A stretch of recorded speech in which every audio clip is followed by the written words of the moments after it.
미끄러워게.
(4월 5일) 수요 예배를 시작하도록 하겠습니다.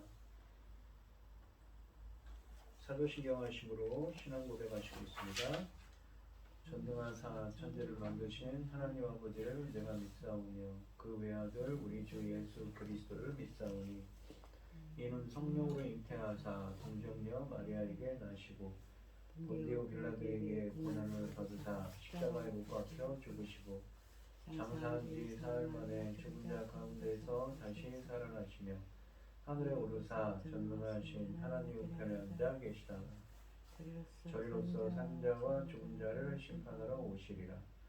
성령을 믿사오며 거룩한 공예와 성도가 서로 교통하는 것과 죄를 사하여 주시는 것과 몸이 다시 사는 것과 영원히 사는 것을 믿사옵나이다. 아멘. 찬송가 484장입니다.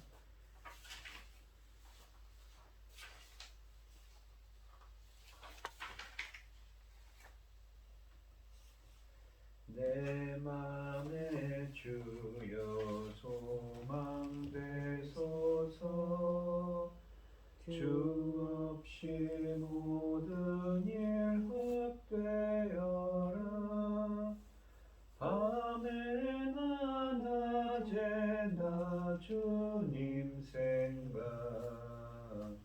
잘 때나 깰 때 함께 하소서. 지혜의 주여 말씀으로서 언제나 내 안에 계십소서. 주는 내 아버지 나는 아들 주 안에 내가 늘 함께하네.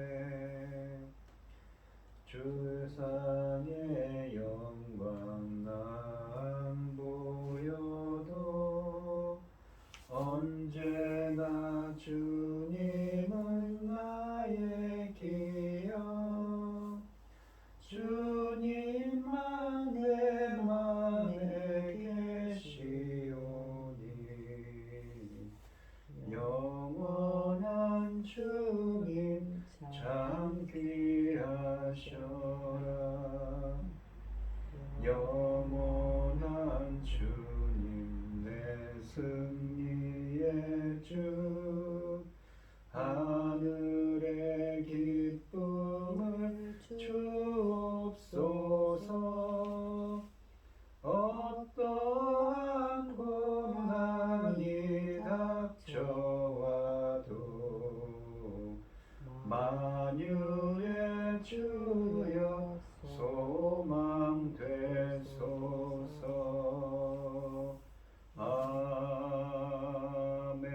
아멘. 성경 교독 시간입니다. 오늘 함께 하실 성경 말씀은 이사야서 23장 1절로 18절 말씀입니다. 교독을 하겠습니다. 성경 교독하시고 부인 집사님 기도하겠습니다. 제가 먼저 읽겠습니다. 두로에 관한 경고라. 다시스의 배들아 너희는 슬피 부르짖을지어다.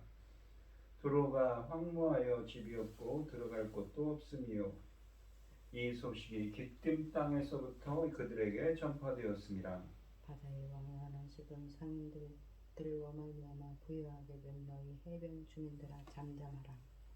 시올의 곡식 곧 나일의 추수를 큰 물로 수송하여 드렸으니 열국의 시장이 되었도다. 시돈이여 너는 부끄러워할지어다. 대저 바다 곧 바다의 요새가 말하기를 나는 산고를 겪지 못하였으며 출산하지 못하였으며 청년들을 양육하지도 못하였으며 자녀들을 생육하지도 못하였다 하였습니다. 그 소식이 애굽에 이르면 그들이 두로의 소식으로 말미암아 고통 받으리로다. 너희는 다시스로 건너갈지어다. 해변 주민아 너희는 슬피 부르짖을지어다. 이것이 옛날에 건설된 너희 희락의 성 곧 그 백성이 자기 발로 먼 지방까지 가서 머물던 성읍이냐. 의뢰원을 씌우던 자요 그 상인들은 고관들이요 그 무역상들은 세상의 존귀한 자들이었던 두로에 대하여 누가 이 일을 정하였느냐. 만군의 여호와께서 그것을 정하신 것이라. 모든 누리던 영화를 욕되게 하시며 세상의 모든 교만하던 자가 멸시를 받게 하려 하심이라. 딸 다시스여 나일같이 너희 땅에 넘칠지어다. 너를 속박함이 다시 없으리라. 여호와께서 바다 위에 그의 손을 펴사 열방을 흔드시며 여호와께서 가나안에 대하여 명령을 내려 그 견고한 성들을 무너뜨리게 하시고 이르시기를 너 학대받은 처녀 딸 시도나 내게 다시는 희락이 없으리니 일어나 기띔으로 건너가라. 거기에서도 네가 평안을 얻지 못하리라 하셨느니라.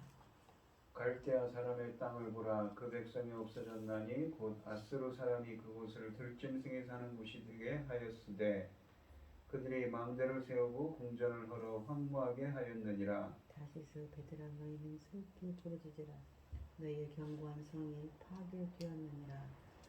그날부터 두로가 한 왕의 연한같이 70년 동안 잊어버린 바 되었다가 70년이 찬 후에 두로는 기생의 노래같이 될 것이라.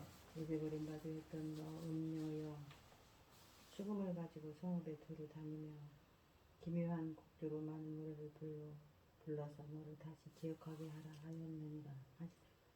70년이 찬 후에 여호와께서 두로를 돌보시리니 그가 다시 값을 받고 지면에 있는 열방과 음란을 행할 것이며 그 무역한 것과 그 유익을 거룩히 여호와께 돌리고 간직하거나 쌓아두지 아니하리니 그 무역한 것이 여호와 앞에 사는 자가 배불리 먹을 양식 잘 입을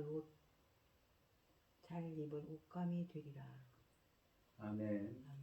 기도하겠습니다.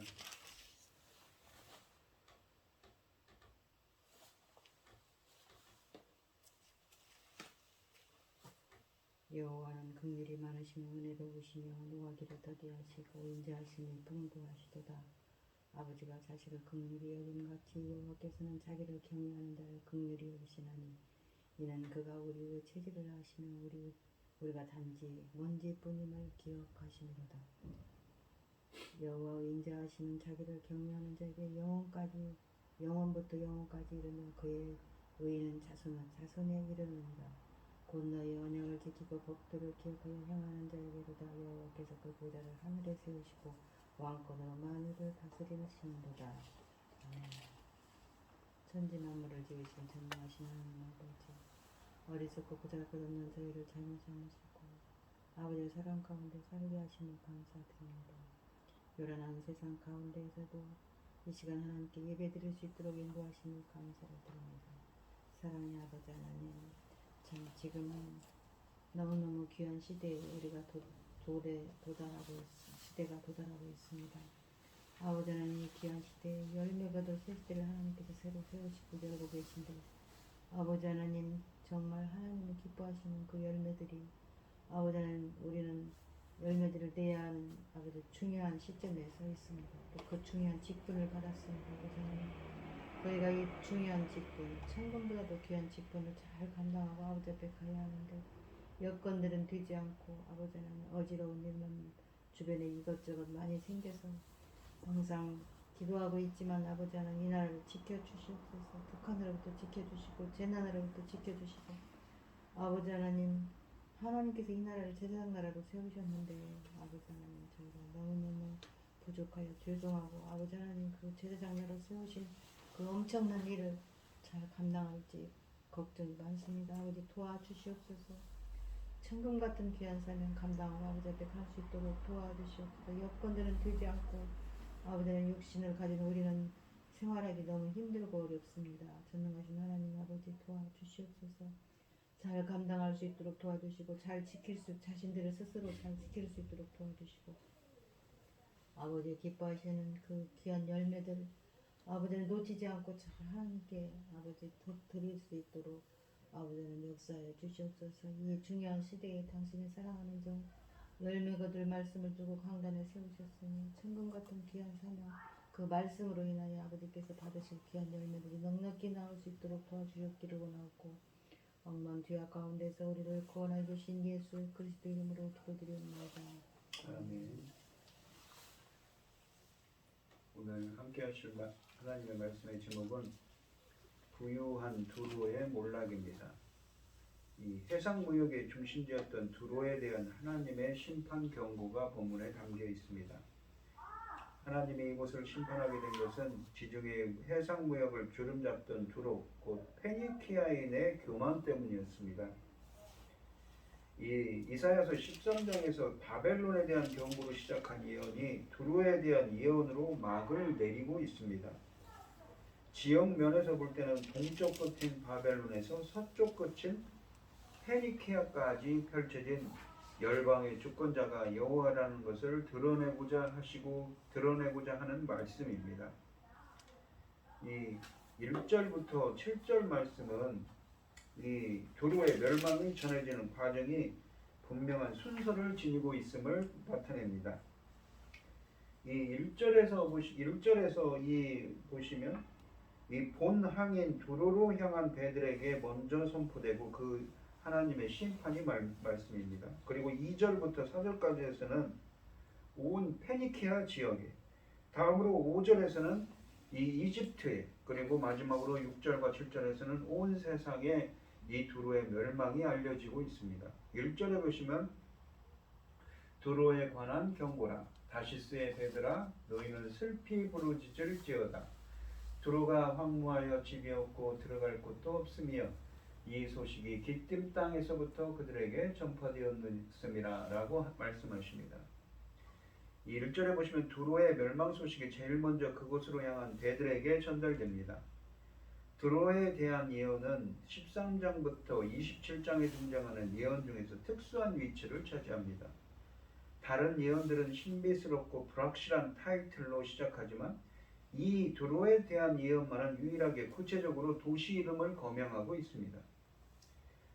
두로는 부유한 옛 도시로서 바다를 접하며 위치하고 있었으며 지중해를 통하여 많은 해변에 거하는 나라들과 무역을 하고 있어서 융성한 나라였습니다.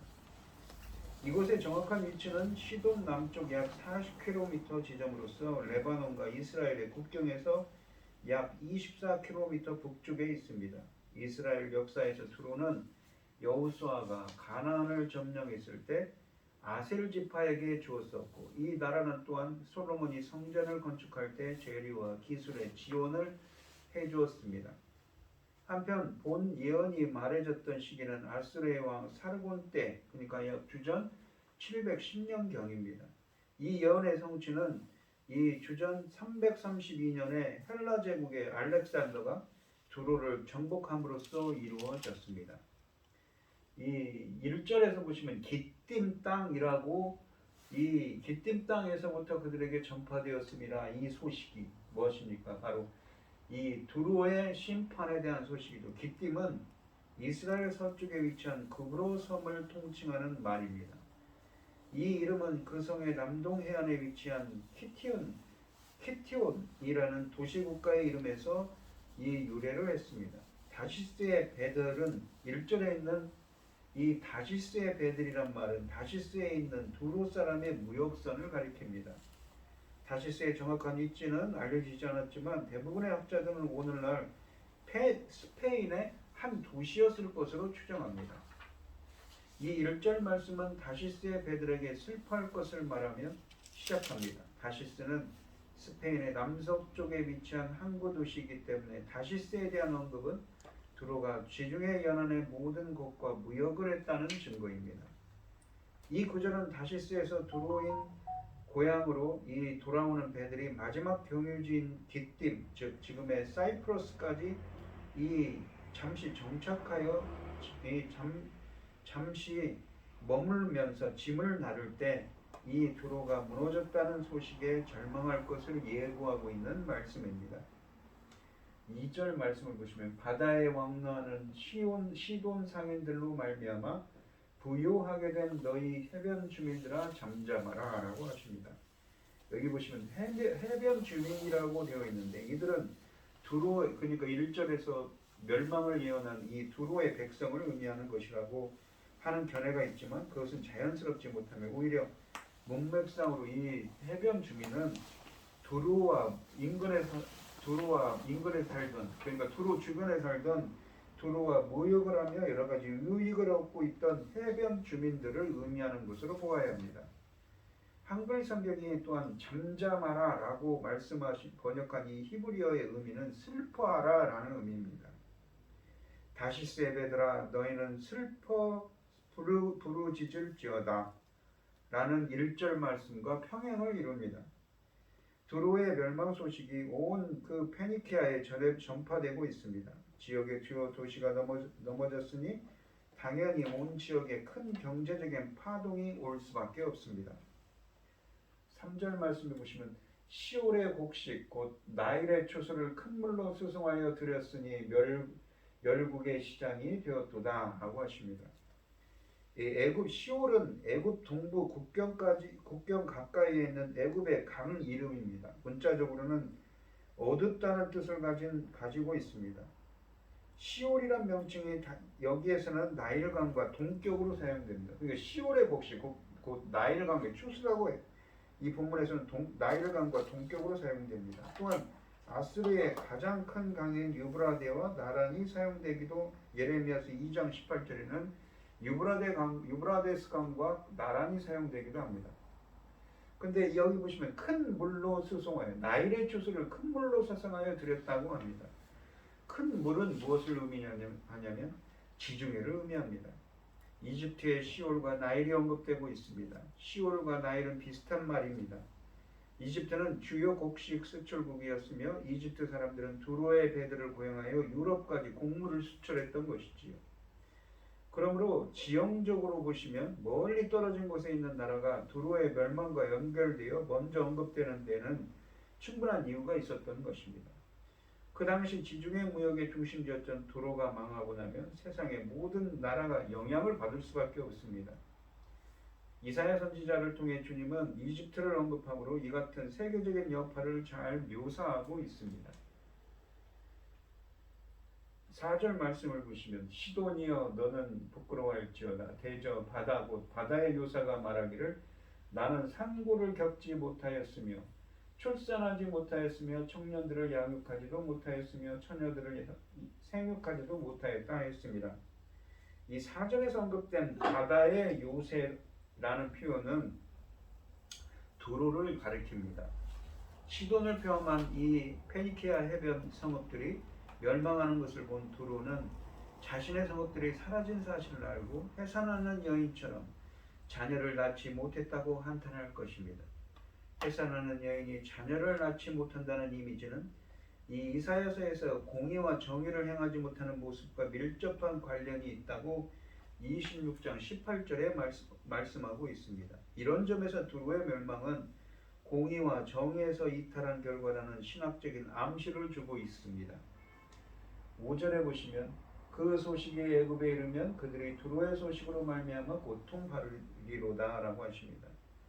이 두로의 멸망은 두 가지 이유 때문에 이집트에게는 충격적으로 들리게 됩니다. 첫째, 두로가 망하면 이집트의 무역도 어려움을 겪게 됩니다. 역사적으로 이집트는 두로의 배에 의존해서 세상의 다른 나라들과 교역을 해왔습니다.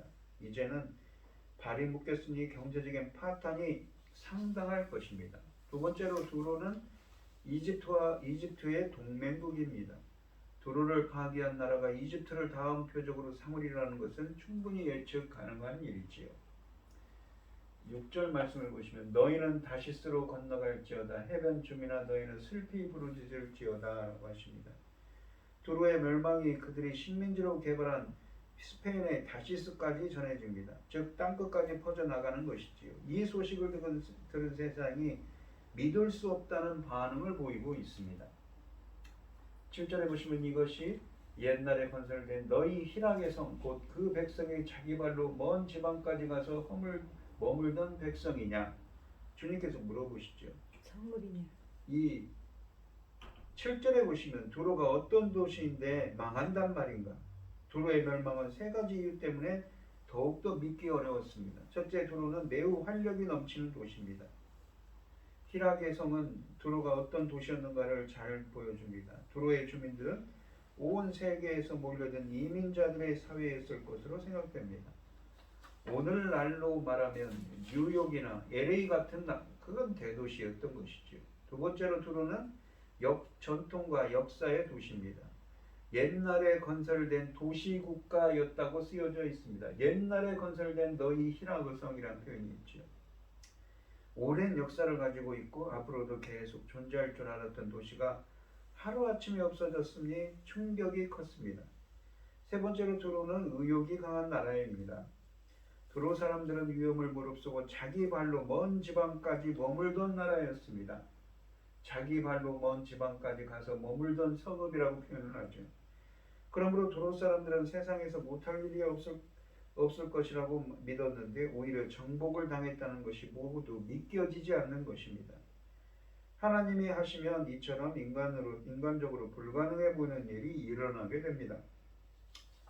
이 8절부터 14절 말씀은 선지자가 부각시키는 주제가 이 1절부터 7절에서는 무슨 일이 일어나는가, 그러니까 두로의 멸망에 대한 예언을 했는데 8절부터 14절에서는 왜 이런 일이 두로의 멸망이 일어나는가, 거기에 대해서 지금 주님이 이사야 선지자를 통해서 언급합니다. 8절과 9절을 보시면 면류관을 씌우던 자요 면류관을 씌운다라는 것은 왕관을 씌운다는 말입니다. 면류관을 씌우던 자요 그 상인들은 고관들이요 그 무역상들은 세상의 존귀한 자들이었던 두로에 대하여 누가 이 일을 정하였느냐? 바로 주님이 정했죠. 9절에 보시면 만군의 여호와께서 그것을 정하신 것이라. 이 모든 누리던 이 영화를 욕되게 하시며 세상의 모든 교만하던 자가 영화를 받게 하려 하심이라. 세상의 모든 교만하던 자가 멸시를 받게 하려 하심이라 라고 하십니다. 누가 이 일을 정하였느냐? 이 말씀은 8절에 보시면 하반절에 그 어느 누가 이 성이 철저히 파괴되어 폐허가 될 줄 알았겠느냐 라는 뜻입니다. 이와 같이 두로는 면류관을 쓴 왕과 같았고 주위에 있는 많은 나라와 도시들에게 유익을 주며 그들 위해 군림하여 왔지만 하나님의 계획과 손길 앞에서 온갖 허무한 모래성과 같았습니다. 두로가 함락된 것은 우연이 아니라 하나님이 계획하셨다고 9절에 또한 말씀하십니다. 인류 역사의 모든 것이 그분의 계획에 따라 이루어지고 있는 것이지요. 사람이 그분을 입으로 시인하는 믿지 않든 간에 이 시인하든 간에 그러니까 그 입으로 믿지 않든 믿든 간에 상관없이 온 세상 일은 그분의 계획에 의해 진행되는 것입니다. 8절에 그 면류관을 씌우던 자가 면류관을 씌우던 자는 두로가 많은 식민지를 개발했던 나라였던 것과 연관이 있습니다. 두로는 식민지를 개발해서 먼저 그 지역을 통치할 왕들을 세웁니다. 그리고 이들을 통하여 그 지역을 다스렸습니다. 그러므로 두로는 면류관을 씌우던 자였습니다. 또한 두로의 세력이 성장해 감에 따라 많은 권력자들이 이 도시와 유대 관계를 유지하려고 노력했습니다. 바로 세상의 존귀한 자들이라고 8절에 말씀하십니다. 절대적이었던 두로의 정치력을 잘 나타내고 있지요. 두로가 바벨론과 함께 상징적으로 언급되고 있음을 9절에서 또렷이 또한 드러내고 있습니다. 이 하나님의 두로를 심판하시기로 계획하신 목적은 누리던 모든 영화를 욕되게 하시며 세상의 교만한 자들을 멸시를 받게 하기 위해 이런 계획을 세우셨다고 하십니다. 그렇다면 두로에 임한 심판은 오늘날도 교만이 있는 곳에 임할 수 있음을 우리는 의식해야 합니다. 하나님의 교만을 심판하시는 것은 단순히 그분의 절대적인 영광을 가려서가 아닙니다. 인간들이 교만을 지니고 있는 한 예수님 안에 있는 그들의 진정한 영광을 찾을 수 없기 때문이지. 10절 말씀을 보시면 딸 다시스여 나일같이 너희 땅에 넘칠지어다 너희를 속박함이 다시는 없으리라 라고 하십니다. 이 다시스는 서바나의 남방 지중해변에 위치한 두로의 식민지였습니다. 철, 은, 석탄 등 광석이 많아서 매우 중요한 무역 시장이었습니다. 하나님의 계획으로 새로운 질서가 확립되어 다시스가 속박에서 해방될 거라고 말씀하고 있습니다. 다시스가 나일같이 땅에 넘치게 될 것이라고 표현합니다. 이 말은 그 땅이 나일처럼 변하여 더 이상 무역으로 생활하지 않고 농사로 이 생계를 이어갈 것이라는 의미입니다. 이런 변화에는 하나님이 두로와 시돈을 멸망시킬 것이라는 암시가 담겨 있습니다. 그래서 그의 속국이나 다름없는 이 다시스가 노임을 당하는 해방되는 것이죠. 속박자가 멸망했으니 식민지가 자유로워질 것을 뜻합니다. 다시스는 두로의 모든 식민지를 대표하고 있습니다. 그들에게 자유가 옵니다. 이 일을 포함한 모든 일들이 여호와의 계획대로 이루어질 것입니다. 11절 말씀을 보시면 여호와께서 바다 위에 그의 손을 펴사 권능의 손이죠. 열방을 흔드시며 여호와께서 가나안에 대하여 명령을 내려 그 견고한 성들을 무너뜨리게 하시고 라고 하십니다. 여호와께서 바다와 땅의 요새들을 모두 심판하시고 무너뜨리시겠다고 하는 것입니다. 12절을 보시면 이르시되 너 학대받은 처녀 딸 시도나 내게 다시는 희락이 없으리니 일어나 기띔으로 건너가라. 거기에서도 네가 평안을 얻지 못하리라 하셨느니라 라고 하십니다. 기띔으로 건너가라 라고 하시는데 기띔은 지중해 동부에 있는 구브로섬의 옛 이름으로서 현재는 키프로스라고 불리고 있습니다. 이 토지가 비옥하고 이 산물이 풍부한 곳입니다. 이 한편 하나님께서 그들이 기쁨으로 건너가서 그들의 평안을 도모할지라도 결코 그 뜻을 이루지 못할 것이라고 말씀하십니다. 실제로 기쁨은 여러 시대를 거쳐 많은 왕들의 지배를 받았습니다. 결국 시돈은 땅에서 쫓겨나서 기띔에 피신할지라도 평안을 얻지 못하고 억압을 받게 될 거라고 말씀하고 계시는 것이지요. 다시스와 시돈의 상황이 역전되는 것입니다. 다시스는 속국이었는데 그들은 해방되고, 시돈은 어떻게 됩니까? 그들을 억압하던 지배국이었는데 환란을 당하고 있는 것이지요. 이 평안을 얻지 못하는 것입니다. 13절에 보시면 갈대아 사람의 땅을 보라. 그 백성이 없어졌나니 곧 아수르 사람이 그곳을 들짐승이 사는 곳이 되게 하였으되, 갈대아 사람이라는 건 본문에 보시면 아수르의 침략을 당한 바벨론을 의미합니다. 그들이 망대를 세우고 궁전을 헐어 황무하게 하였느니라 라고 하십니다. 13절에서 이 이사야 선지자는 두로에게 이런 종말이 올 것이 믿어지지 않으면 바벨론을 보라고 하는 것이 바라고 있습니다. 이사야 선지자 시대에 아수르의 손에 비참하게 파괴됐던 바벨론의 잔해가 하나의 산 증거로서 두로의 종말이 그렇게 될 것을 확인하고 있는 것입니다. 주전 710년에 있었던 사르곤 왕의 아수르 사르곤 왕의 침략, 그리고 주전 703년에 있었던 사느렙의 침략으로 바벨론이 아수르에 멸망했듯이 하나님의 계획에 따라 미래의 바벨론이 반드시 멸망할 것을 선언하십니다. 그래서 하나님의 계획이 반드시 서게 될 것을 부각시켜 하나님의 계획대로 두로도 반드시 멸망할 것을 강조하는 기능을 하고 있습니다. 14절을 보시면 다시스의 배들아 너희는 슬피 부르짖으라 너희의 견고한 성이 파괴되었느니라 라고 하십니다. 이 예언이 시작되던 부분인 1절을 다시 반복하고 있습니다.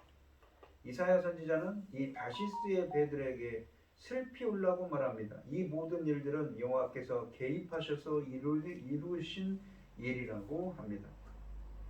세상에서 존귀한 자로 제집받던 두로의 영화를 욕되게 하시고 계십니다. 이 일은 세상의 모든 교만한 자가 멸시받게 될 것을 보여주시려고 하나님이 계획하신 일입니다. 물이 위에서 아래로 흐르는 것이 하나님이 정하신 이치이듯이 자신을 높은 데 세우는 이들이 반드시 추락하는 것도 하나님이 작정하신 일입니다. 두로의 멸망은 시돈과 다시스의 배들, 곧 해변 주민과 애굽에게 청천방력 같은 소식이 될 것입니다. 두로의 바다와 항구는 이들이 부의 동맹을 맺고 연합할 수 있는 매개체였습니다. 두로의 바다와 항구가 말입니다. 그런데 두로가 망하여 다시스의 배들이 정박할 항구를 잃고 해변 주민도 교역으로 얻을 부를 잃어버리며 애굽도 그들의 곡식을 운반할 수단을 잃어버립니다. 바다의 요새 혹은 바다의 신이라 불리던 곳이 그 위로 떠다닐 배가 없으므로 출산하지 못하는 여인처럼 통곡할 것입니다. 이처럼 한순간에 몰락할 수 있는 부와 영화를 의지하는 것은 어리석은 일이지요. 남보다 부유하다면 교만할 것이 아니라 그것으로 덕을 세우는 일에 우리는 힘써야 할 것입니다.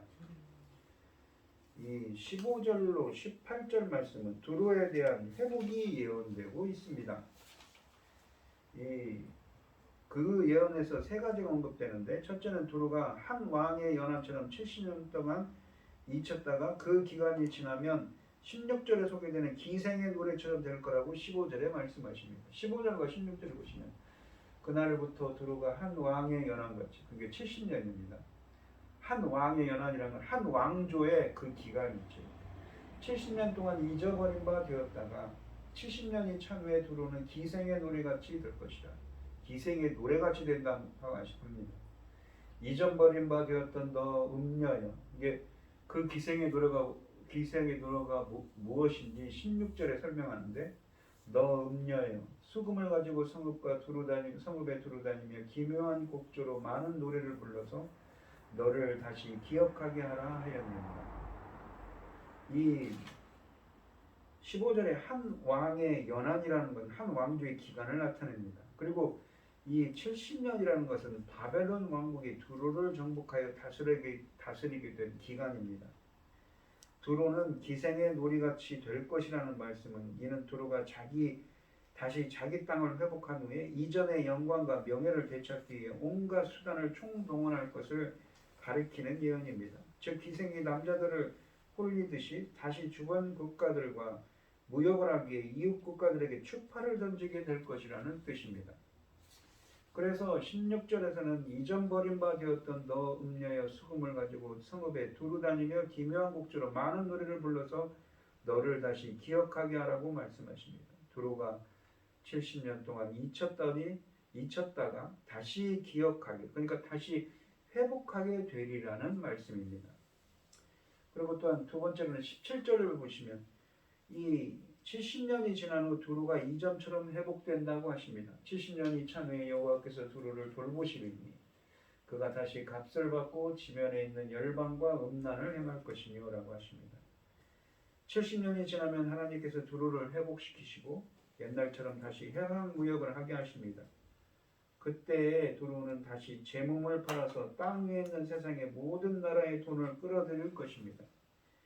열심히 장사를 하게 될 것이라는 말입니다. 17절에 음란을 행할 것이며 라고 이 마지막에 말씀하시는데 여기에서 음란은 육체적인 정욕에 떨어진다는 것이 아닙니다. 두로가 그들의 업인 상업, 무역을 재개할 것을 뜻합니다. 그러나 금전을 탐하는 상업주의는 돈에만 열중하여 하나님을 떠나게 하므로 음행이라고 표현한 것입니다.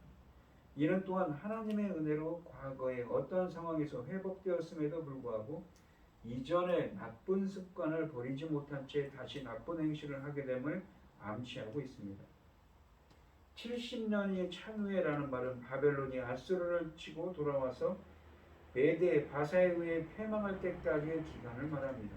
예레미야 선지자가 예레미야서 25장 1절에서 바벨론을 향해 70년 후에 이 바벨론을 향해 70년 후에 망할 것이라고 예언했던 적이 있으며 그 예언대로 바벨론은 70년 후에 멸망되었고 그 후에야 두로도 그 영광을 회복했던 것입니다.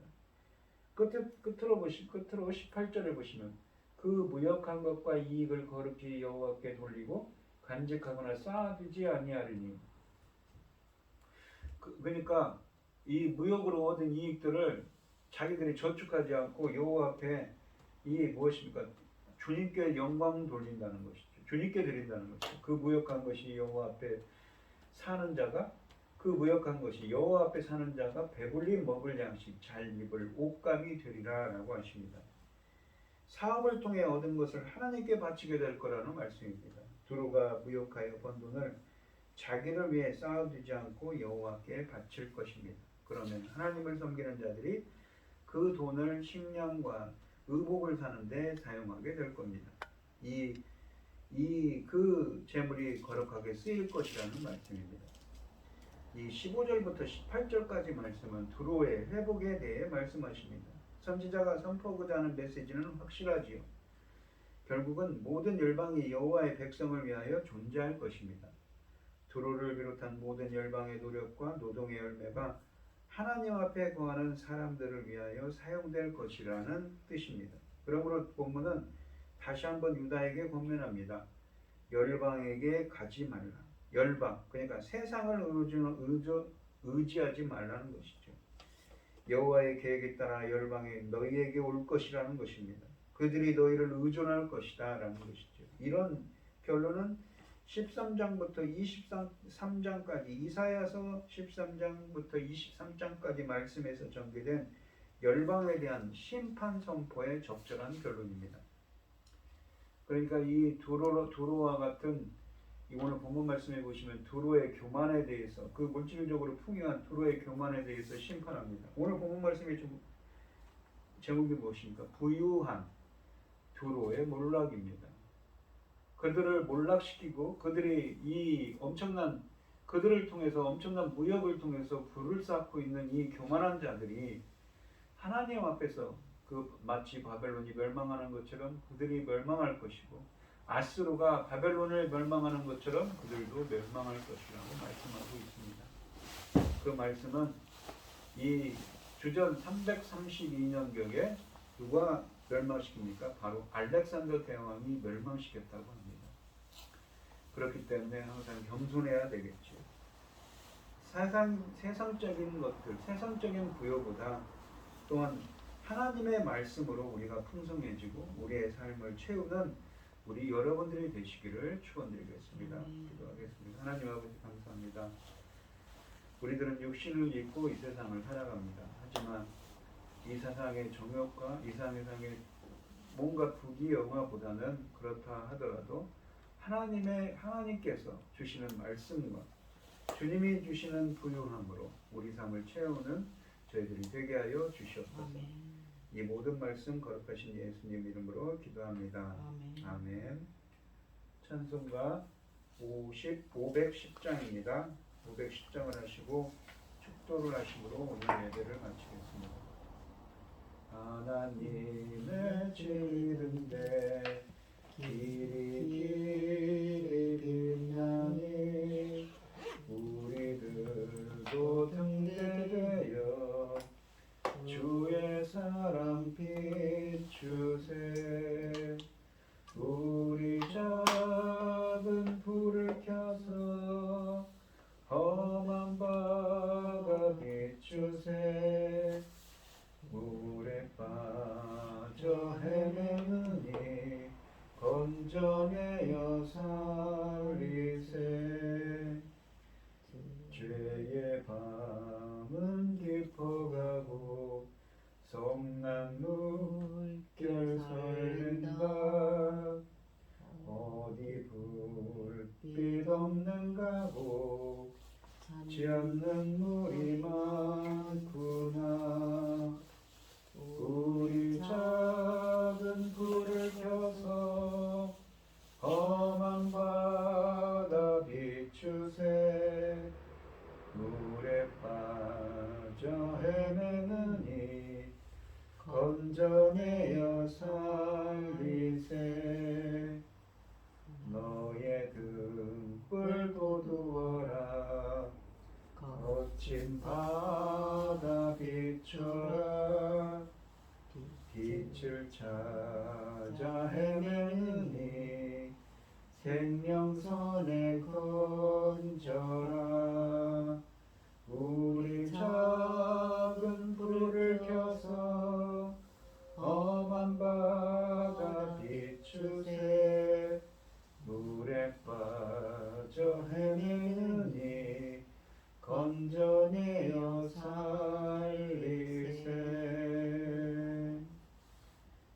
축도하시겠습니다. 이제는 주 예수 그리스도의 은혜와 하나님의 극진하신 사랑과 성령의 교통하심이 항상 겸손히 살아가기를 소원하는 성도들 머리머리 위에 이제로부터 영원히 함께 있을지어다. 아멘. 아멘.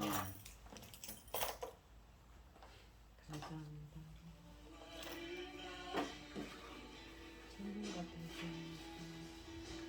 천금 같은 귀한 말씀 감사합니다.